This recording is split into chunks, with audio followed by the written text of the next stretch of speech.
Paling seru memang kalau yang bermanuver bernegara itu pemimpinnya ala-ala Putin, ala-ala MBS Muhammad bin Salman, seperti Xi Jinping, seperti Erdogan, atau seperti Trump. Pinter semua bernegara kelas dunianya, di mana New Mind akan meniru pemimpin model begitu nantinya. Kuat nasionalismenya, bahkan nanti lebih canggih dari Putin, lebih canggih dari Xi Jinping di 2024 yang pemimpinnya akan menyandang konsep New Mind. Sementara pasca Trump di Amerika sungguh sangat disayangkan zaman Biden saat ini. Biden sangat lemah. Mungkin karena Biden waktu berkuasa itu didukung fulusnya oligarki ekonomi. Saat ini faktanya bernegaranya bubar. Oligarnya sih nambah kaya. Rakyat Amerikanya ambyar. Fakta saat ini Biden membuat Amerika di dalam negerinya adalah kepala negara Amerika yang secara administrasi dan secara manajemen terlemah dalam pemerintahan sejak zaman Amerika Baru. Amerika Baru adalah Amerika pasca kebijakan mencetak uang tidak menggunakan jaminan emas lagi pada tahun 1971.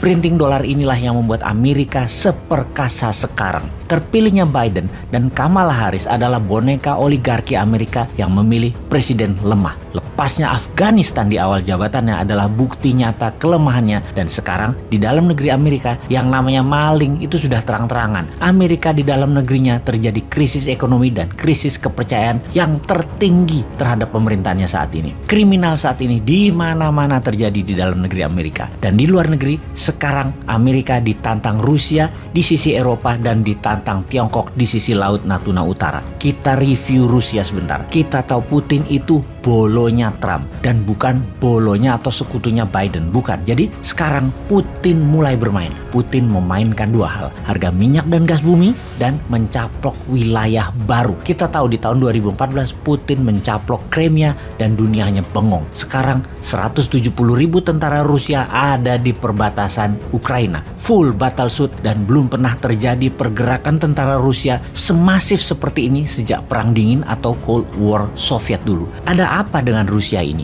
Ada apa dengan Ukraina? Ukraina perang lawan Rusia itu karena apa? Apakah Ukraina itu Papuanya Rusia? Atau mirip seperti Timur-Timurnya Indonesia? Atau ambisi Putin bagaikan sakit hatinya Nazi Jerman terhadap Yahudi dan wilayah yang dipengaruhi Yahudi mulai dianeksasi digabung oleh Jerman. Yahudinya kemudian dibantai. Apakah seperti itu Putin itu? Kita akan bedah Putin dari alasannya, kemudian dari rencananya. Hal ini penting kita memahami apa yang akan terjadi, sehingga yang bagus kita tiru cara bernegaranya dan yang jelek kita tinggalkan. Nanti pada saat New Mind berkuasa, tidak seperti sekarang yang kental KKN dan konspirasi pejabat penguasa atau konspirasi peng-peng yang tidak membuat bangsa ini menjadi besar bernegaranya. Pastinya Putin yang sudah 25 tahun menjabat ini ingin menjabat selamanya, dan memang itu ambisinya. Strategi terbaiknya bagaimana? Ini ada di buku pelajaran dasar di Akademi Militer, yaitu melakukan penaklukan sebagai pembuktian dia pemimpin besar. Gajah Mada dengan ekspansi kerajaan Majapahit, Tiongkok dengan ekspansi ekonomi berbasis kekuatan negara, mengeruk habis harta negara lain. Kemudian juga Amerika, yang keduanya menggunakan soft power ala Tiongkok dan hard power ala Amerika,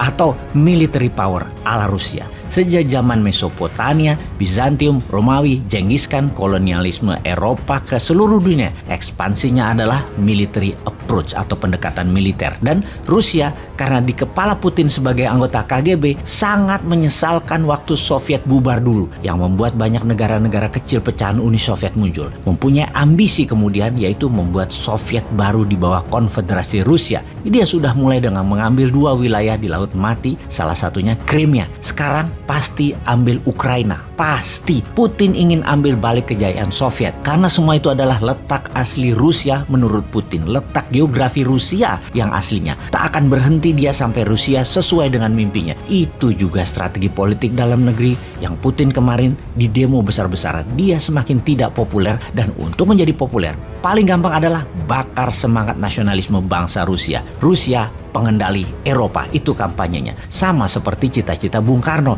Tidak akan diam Bung Karno sampai wilayah Belanda diambil semua balik menjadi Indonesia. Dan terakhir adalah Papua Barat. Ketika Papua Barat diserahkan kembali ke tanah air, cita-cita Bung Karno tercapai. Dan itu agaknya cita-cita Putin untuk mengambil dan membangun Soviet baru. Beda kalau New Mind punya cita-cita. Balikin peta Nusantara kembali. Mulai dari Jazirah Malaysia, Filipina, sampai negara selatan Pasifik kita akan gabungkan. Lebih agresif lagi cara kita ini. Cuman caranya tidak military power, tidak soft power ala Tiongkok nyogok pejabat-pejabat, tidak hard power ala Amerika. Kita akan pakai smart power dan ikhlas power. Mereka gabung sendiri di bawah Konfederasi Nusantara. Lihat aja nanti. Baik, kembali ke topik. Dapat disimpulkan, Putin pasti akan ambil Ukraina. Perang akankah terjadi di wilayah itu?